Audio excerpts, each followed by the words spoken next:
جیسے کہ کتاب محسن و زبانی محسن میں سے ان لیکچرز کا سلسلہ جاری ہے،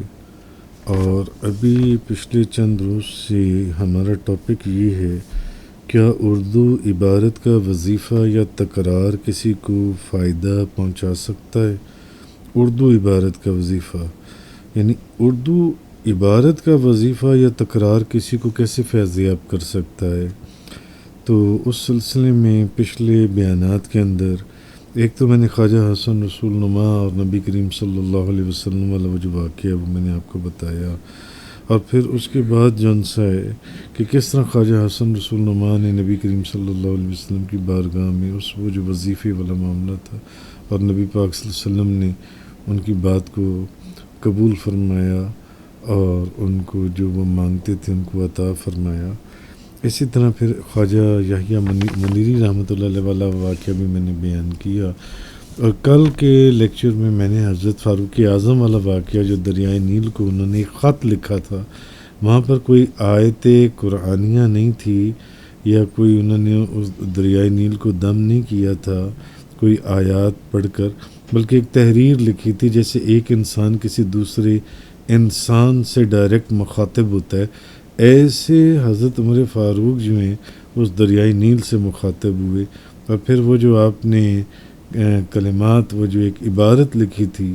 اس کے اوپر وہ دریائے نیل جون سا جاری ہوا، اس کی تفصیل آپ پچھلے بیان میں آپ دیکھ سکتے ہیں۔ یعنی بات اس کانٹیکس میں شروع ہوئی تھی کہ اس کتاب کو ہزاروں کی تعداد میں لوگ بلا ناغہ بطور وظیفہ پڑھنا شروع کر دیا تھا انہوں نے،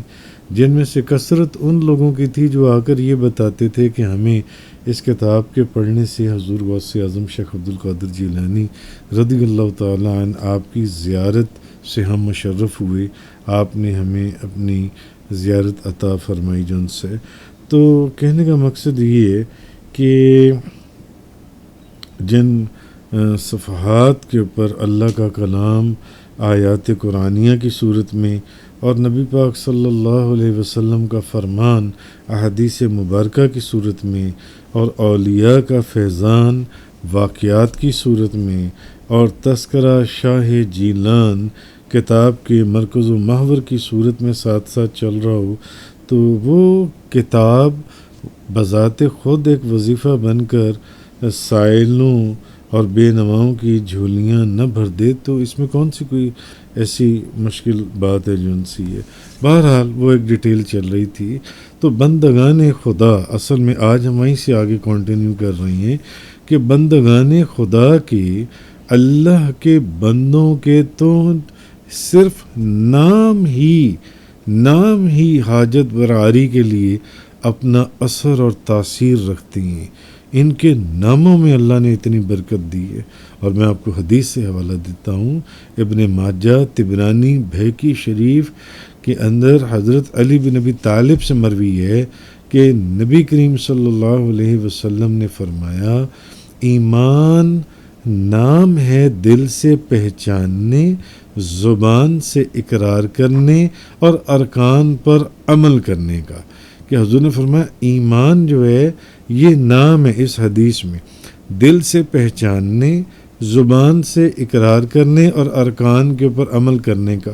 تو راوی ابو صلت حروی فرماتے ہیں کہ اگر اس حدیث کی جو سند ہے اس سند کے اندر جو نام آئے ہیں، عن علی ابن موسیٰ الرضاع عن ابیہ عن جعفر ابن محمد عن ابیہ عن علی ابن حسین عن ابیہ عن علی ابن ابی طالب، یعنی حضرت امام علی رضا، امام موسیٰ کاظم، امام جعفر صادق، امام محمد باقر، امام زین العابدین، امام حسین اور حضرت علی، امام علی، حضرت علی کرم اللہ وجہ الکریم، یہ 7 نام اگر کسی پاگل کے اوپر پڑھ کر دم کر دیں تو وہ پاگل بھی ٹھیک ہو جائے گا، وہ پاگل بھی ٹھیک ہو جائے گا۔ اس حدیث کی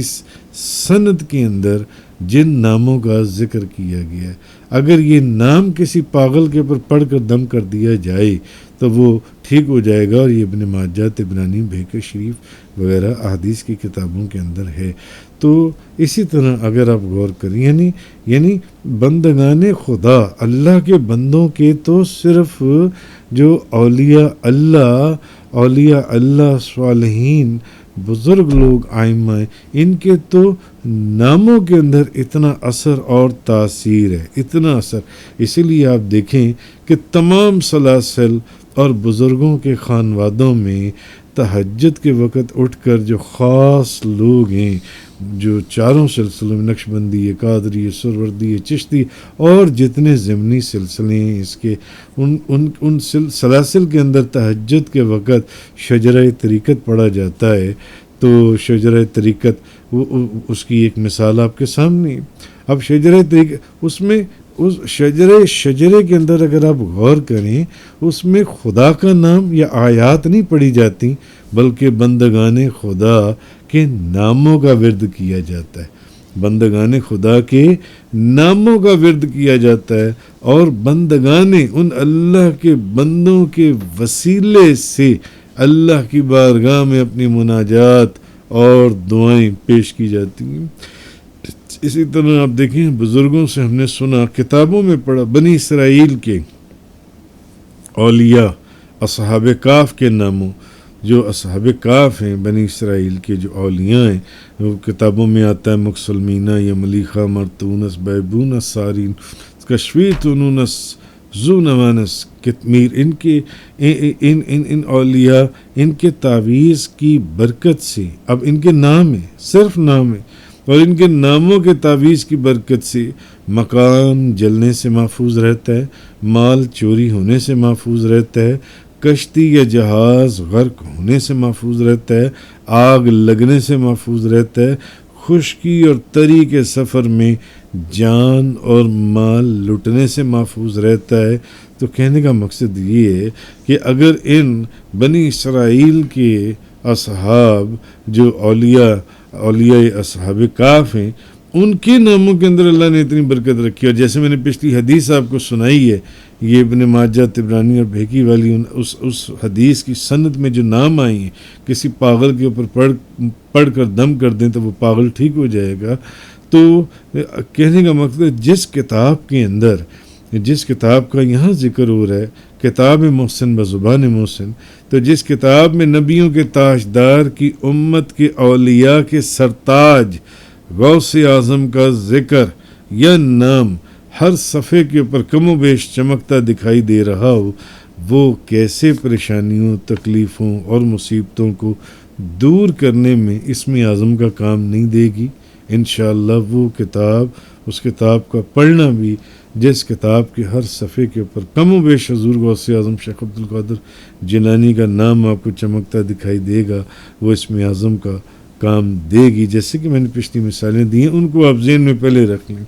خود حضور غوث اعظم شیخ عبدالقادر جیلانی رضی اللہ تعالیٰ عنہ آپ نے فرمایا، جو کسی تکلیف میں مجھ سے مدد مانگے وہ تکلیف دور ہو جائے، جو کسی سختی میں میرا نام پکارے وہ سختی دفع ہو جائے، اور جو کسی حاجت میں مجھے وسیلہ کرے وہ حاجت روا ہو. ایک جگہ اور آپ فرماتے ہیں، یعنی جب تم اللہ سے سوال کرو تو حضور غوث اعظم فرماتے ہیں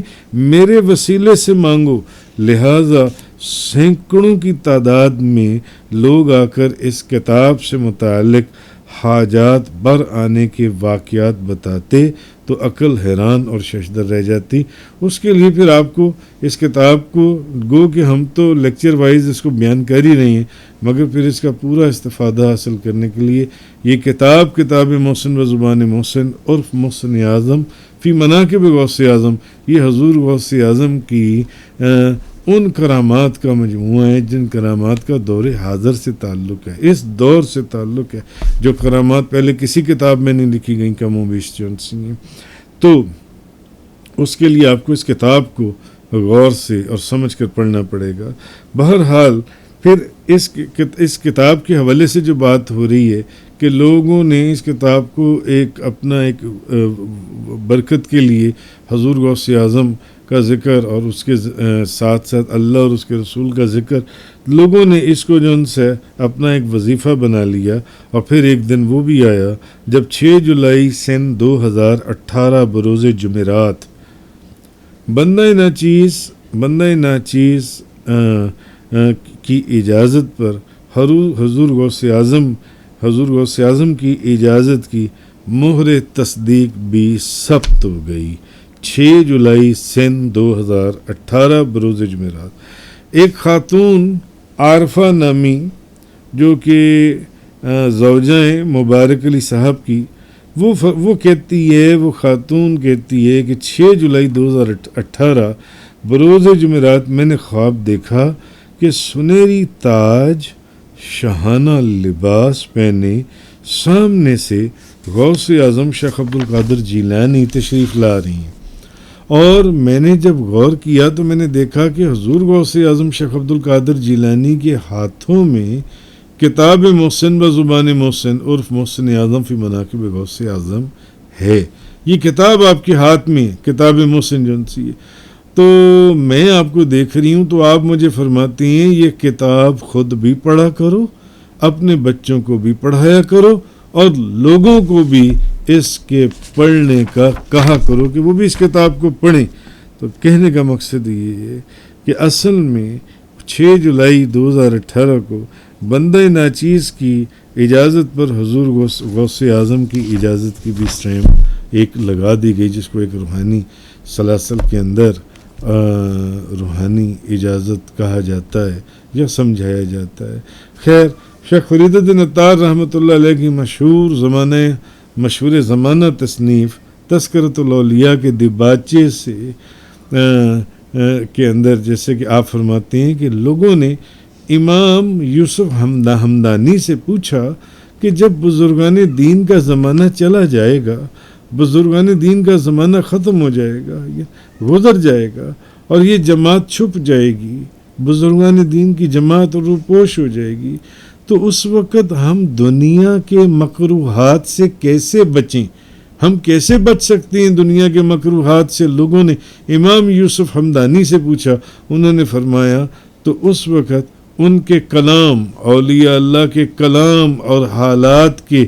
کم از کم 8 ورق ہر روز پڑھتے رہنا تو تم دنیا کے مکروہات سے محفوظ رہو گے۔ تو یہ فائدہ ہوتا ہے اولیاء اللہ کے کلام کو، ان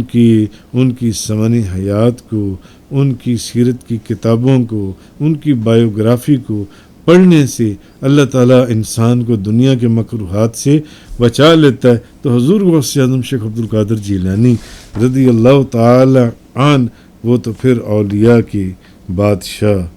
اور سلطان الاولیاء ہیں۔